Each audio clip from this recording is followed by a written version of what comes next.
Nous remontons doucement la France pour achever notre relais de la flamme olympique. Passage obligé par la région d'Auvergne-Rhône-Alpes avec les villes de Valence, Vichy, Saint-Étienne ou encore Chamonix et son célèbre Mont-Blanc. Numéro 1 en 1921, une découverte surprenante a été faite à Valence lorsque des ouvriers ont déterré une tête en bronze en grandeur nature. Cette tête, appelée aujourd'hui la tête de César, est l'une des plus anciennes représentations de Jules César. Ce trésor archéologique témoigne donc de l'importance de la ville de Valence durant l'époque romaine.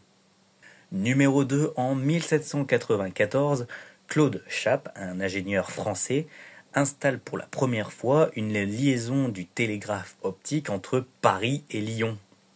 Le lieu est choisi, ce sera le Puy de Dôme, ce volcan endormi qui se situe dans la région. Les tours de Chappe utilisaient des bras articulés pour envoyer des messages codés sur de longues distances.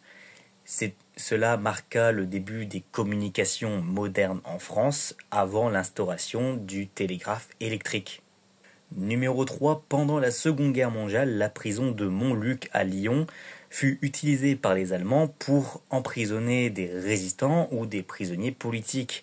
Parmi eux, le plus célèbre des résistants français, Jean Moulin, fut emprisonné et torturé par la Gestapo dirigée par Klaus Barbie.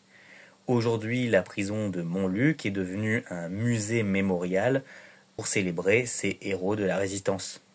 Numéro 4, si tu te balades dans la région, tu pourras peut-être tomber sur le palais idéal du facteur Cheval, une œuvre d'art fascinante construite par Ferdinand Cheval, un facteur rural de la Drôme. C'est en 1879, lors d'une de ses tournées quotidiennes, qu'il trébuche sur un caillou d'une forme bizarre. Il commence donc à les ramasser et à les assembler pour former un de ses rêves, un palais fantastique. Travaillant seul et principalement la nuit, il lui aura fallu 33 ans pour construire et finir cette œuvre magique. Classé monument historique en 1969, il attire aujourd'hui pas mal de visiteurs et il témoigne de la persévérance et de la créativité humaine. Numéro 5, la région d'Auvergne fut le théâtre de la célèbre bataille de Gergovie en 52 avant notre ère, où Vercingétorix, le chef de bataille des Gaulois, réussit à infliger une très lourde défaite aux armées de Jules César. Cette bataille est l'une des rares remportées par les Gaulois avant d'assister à la malheureuse et célèbre défaite d'Alésia la même année, plus au nord dans le territoire.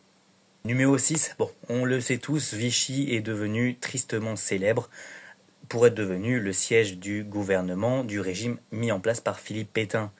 Mais après la fin de la Seconde Guerre mondiale, cette ville a longtemps cherché à se redonner une image.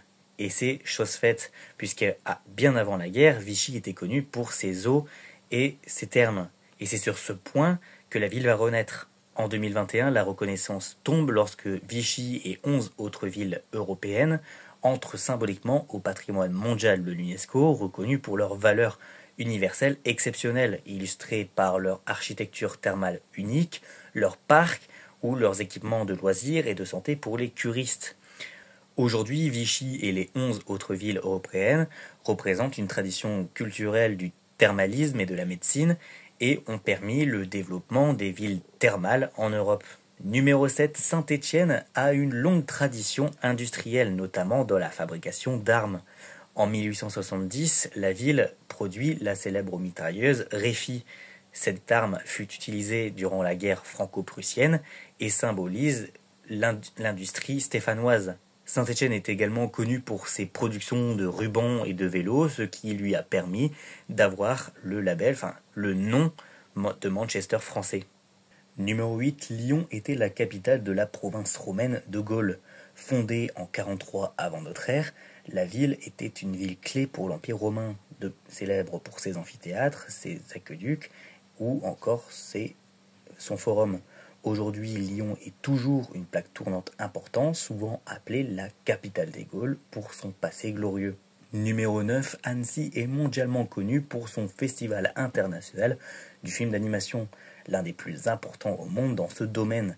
Chaque année, le festival accueille des cinéastes, des artistes et des passionnés pour célébrer cet art. Et une anecdote amusante, c'est que le festival a été fondé en 1960 par un groupe de passionnés locaux et que depuis, il a attiré des artistes internationaux majeurs. Numéro 10, en 1924, Chamonix accueille les tout premiers Jeux olympiques d'hiver. Les compétitions à cette époque étaient le ski de fond, le patinage artistique, le hockey sur glace et le bobsleigh, qui ont permis à Chamonix de devenir l'une des destinations phares pour les sports d'hiver. Et cette année, une journée spéciale était organisée car c'était déjà il y a 100 ans. Et ouais, ça passe vite. Anecdote bonus, connais-tu le train de Montanvert? Si tu veux admirer la beauté en grimpant le Mont Blanc, tu peux prendre le train de Montanvert qui t'emmène à plus de 1913 mètres d'altitude. Sur une montée totale de plus de 4000 mètres, c'est déjà pas mal. Et pour comparer, Chamonix se trouve à 1035 mètres d'altitude.